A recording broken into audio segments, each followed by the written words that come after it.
Professeur Élise Brézis, bonjour, Boker Tov.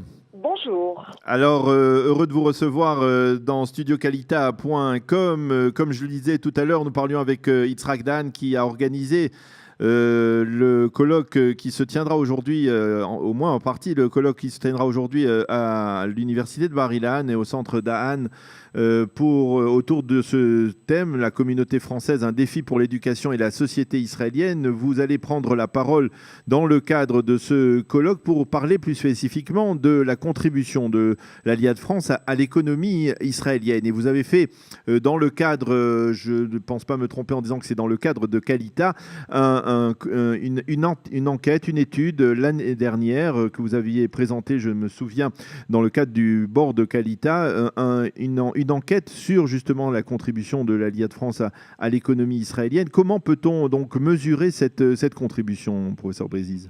Alors, elle est très positive, et la raison pour laquelle elle est positive par rapport à d'autres aliotes, c'est parce que les Français viennent en général avec déjà une connaissance, enfin des études supérieures. Nombre d'eux sont des entrepreneurs, et donc, pour eux, travailler en Israël, c'est moins difficile que d'autres, mais c'est quand même très difficile. Alors, lorsque vous parlez d'entrepreneurs, ça veut dire ce sont des gens qui ont déjà des affaires, qui ont développé, on va dire, qui sont des hommes ou des femmes d'affaires en France et qui essayent de transposer d'une certaine manière une partie de leurs affaires en Israël ou qui... Absolument, absolument. Et c'est vrai que ce n'est pas toujours facile, on le sait, mais le fait que vous avez déjà été entrepreneur a un effet sur vos possibilités d'innovation. Et donc, nous voyons dans les chiffres jusqu'à présent que les Français, lorsqu'ils arrivent en Israël, alors que c'est vrai que psychologiquement, ils ont l'impression d'avoir des difficultés, par rapport à d'autres aliotes, ont plus de facilité à travailler en Israël. Alors, je suppose que vous parlez, nous interviewions il y a quelques jours Michael Ben Sadoun qui a fondé Gvaim. On a peut-être souvent l'impression que ce sont des Olim de France qui effectivement arrivent avec beaucoup de diplômes, des diplômes de grandes écoles françaises et qui n'ont pas véritablement de difficulté à faire le passage entre leur travail, leur emploi, leur carrière professionnelle en France et en Israël, mais je ne pense pas me tromper en disant qu'il y a aussi une masse de Olim de France qui arrivent dénués de diplôme. Alors, c'est vrai. Si je ne m'abuse, il y en a près de 50%, on n'a peut-être pas souvent l'habitude de parler d'eux, qui arrivent et qui n'ont pas de formation professionnelle, qui n'ont pas de diplôme. Comment eux-mêmes parviennent-ils à s'intégrer économiquement ? Vous avez tout à fait raison, mais 50%, c'est énorme. Bien sûr. Avoir des diplômes d'études supérieures, 50%, c'est énorme. La population israélienne a moins que cela. Donc, toujours, c'est regarder le verre à moitié plein ou à moitié vide. Il faut aussi... Et donc, l'impact sur l'économie israélienne n'est pas du tout négligeable. Alors maintenant, effectivement, des gens qui viennent sans études, sans connaissances spécifiques, qui sont déjà aussi plus âgés, c'est-à-dire passé 35 ans, c'est vrai que c'est difficile. Mais ça aurait été aussi le cas en France. Donc, il faut... alors que quand vous venez d'une grande école, en France, c'est facile, mais c'est moins difficile en Israël que si vous n'avez pas fait d'études ou vous n'êtes pas un entrepreneur. Donc, il faut toujours faire une vérification relative et non pas absolue. Maintenant, vous avez aussi... Donc, ce que nous avons vérifié, c'est l'impact sur l'économie israélienne et elle n'est pas négligeable. C'est-à-dire comment ça se mesure concrètement? Alors, c'est-à-dire, qu'est-ce que ça veut dire en termes de chiffres? Oui, c'est une recherche très spécifique qui se sert des nouvelles théories de la croissance. Nous savons que chaque personne a un apport de capital humain et de possibilités d'innovation. Et donc, nous servons de modèles qui sont des modèles et de l'OCDE et aussi du Fonds monétaire international.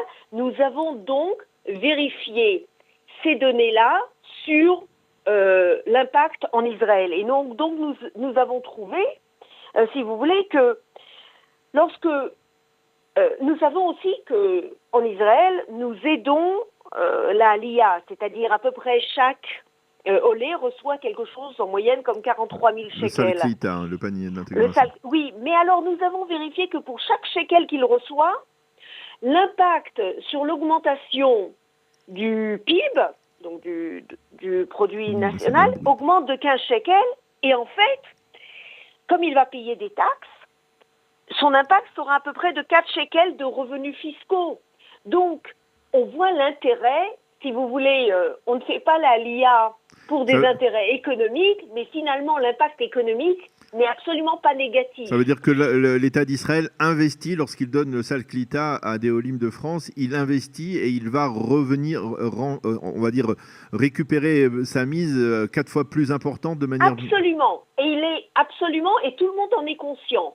Nous avons quand même, et nous connaissons certaines recherches aussi, que le olé, quand il arrive, on le regarde, il est français, on ne sait pas exactement...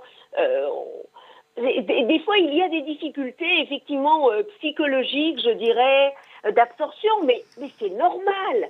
Il ne faut pas comparer par rapport au fait de ne pas venir, mais par rapport au fait qu'il y a eu d'autres aliotes, et dans tous les pays, c'est toujours difficile. C'est un mouvement qui n'est pas facile. Par contre, il y a aussi une nouvelle étude que j'ai faite avec des étudiants et qui très clairement montre que si vous voulez vraiment faire la Aliyah, faites-la quand vous êtes jeune. C'est-à-dire, si vous avez plus de 40 ans et que vous avez une affaire en France et que vous ne voyez pas comment vous passez facilement, ou que vous pensez que votre capital humain va vraiment perdre en Israël parce qu'il ne sera pas exactement reconnu, c'est vos enfants qui doivent venir. Parce que nous avons un effet de... les jeunes ne regrettent pas d'être venus. Les jeunes ont une capacité donc de recevoir le capital humain en Israël et donc s'insèrent beaucoup plus facilement en Israël. Donc, venez en tant qu'étudiant, venez jeune. C'est en fait ça la meilleure solution pour ne pas avoir un impact négatif de l'Aliyah. Venez jeune ou envoyez vos enfants.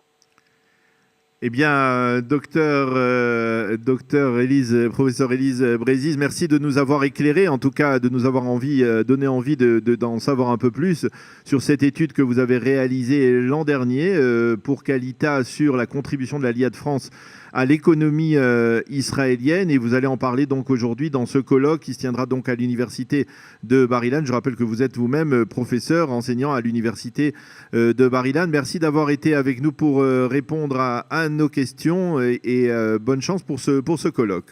Merci, au revoir. Shalom, à bientôt. Voilà, il est 8h40. Dans quelques secondes, vous retrouverez avec plaisir, j'en suis sûr, Eliana Gurfinkel et sa chronique Un jour notre histoire. Eliana Gurfinkel qui nous parlera ce matin d'un sujet bien spécifique. Vous allez le savoir dans quelques instants. Voilà, après une page de musicale encore proposée par David Amara.